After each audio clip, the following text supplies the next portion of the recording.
Aujourd'hui, nous parlons foncier sur Savoie News et notamment des problématiques que rencontrent les entreprises pour construire comme avant. Alors, Régis Dormois, vous êtes directeur de Chambéry Grand Lac Économie. Les entreprises donc ne peuvent plus construire comme avant. Est-ce que c'est pas aussi qu'elles ne veulent plus construire comme avant ? Alors, c'est un peu les deux, en effet. Je suis directeur de Chambéry Grand Lac Économie, qui est le service économique de Grand Chambéry et de Grand Lac. Et à ce titre-là, nous aménageons des parcs d'activités. Nous requalifions des parcs d'activités. Nous sommes confrontés à des entreprises qui ont besoin de construire parce que leur activité croît.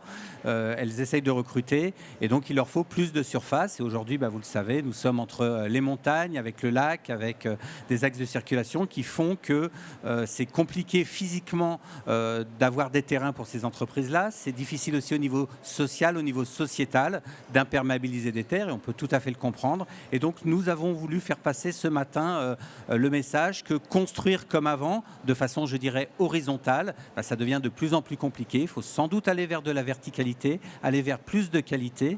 Et donc, nous avons souhaité, avec le cabinet d'architectes parisien Civil, pouvoir commencer à donner des pistes de solutions pour les entrepreneurs, pour les promoteurs, pour les architectes, afin d'aller vers ce nouveau mode de construction. Et j'ose espérer que oui, bientôt, ils vont vouloir construire autrement.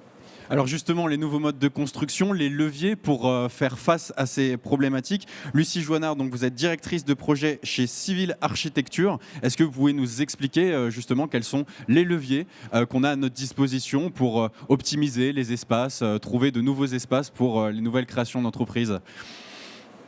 Alors, la première question à se poser, c'est où est-ce qu'on va construire ces nouvelles formes d'immobilier ? Et donc, effectivement, si aujourd'hui, construire sur des terres agricoles n'est plus possible pour les raisons que l'on connaît, il faut trouver des nouveaux gisements fonciers.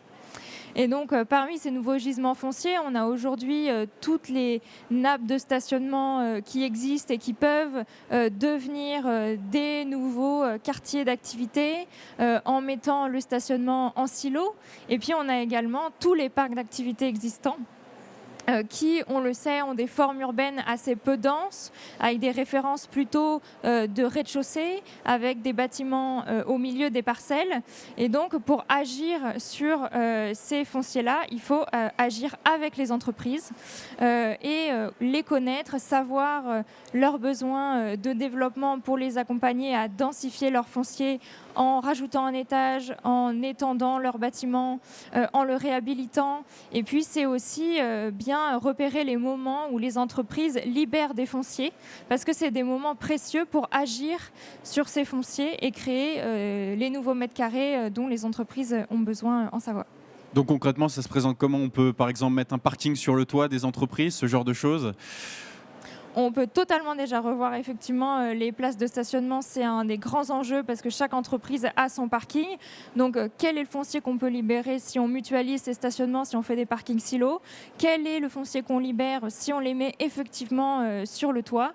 Quelle est l'emprise qu'on libère si finalement on circule à vélo ? C'est aussi une question.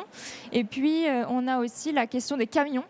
Et comment on peut mieux gérer le trajet des camions pour libérer de l'espace et éviter surtout de faire demi-tour à un poids lourd, ce qui est extrêmement gourmand en termes de surface. Ça fait effectivement partie des grands leviers pour libérer de l'espace au sol. Et alors, les entreprises sont réceptives vis-à-vis de ces nouveaux aménagements ? Est-ce que ça se met en place facilement avec eux ? Les entreprises, de manière générale, sont assez ouvertes parce que les chefs d'entreprise sont des entrepreneurs et qu'ils aiment les projets, ils aiment les défis.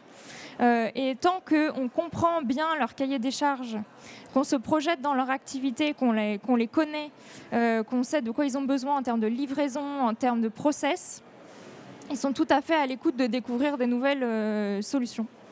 Régis Dormois, est-ce qu'aujourd'hui, sur notre territoire, on a des exemples réussis de nouveaux aménagements, d'optimisation d'espace ? Oui, tout à fait. C'est une démarche, bien entendu, qu'on a initiée depuis quelques années. J'ai en tête 2-3 exemples de projets où on a essayé de mettre de l'atelier au-dessus d'atelier et du bureau encore par-dessus. Donc ça, c'est quelque chose d'assez novateur.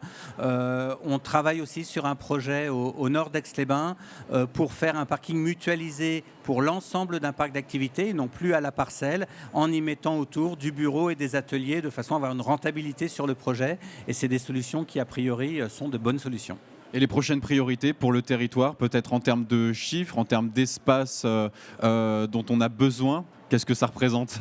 Alors, nous, on a un chiffre en tête qui ne nous quitte pas, qui est qu'environ 75% des entreprises de notre territoire ont un projet de développement. Et c'est ce chiffre-là que nous avons en tête parce que nous devons répondre à ce besoin de développement. Et ça ne passera plus obligatoirement par le fait de mettre à disposition du terrain nu, mais par toutes les solutions que nous devrons développer ensemble. Très bien, Régis Dormoy, Lucie Joannard, merci beaucoup.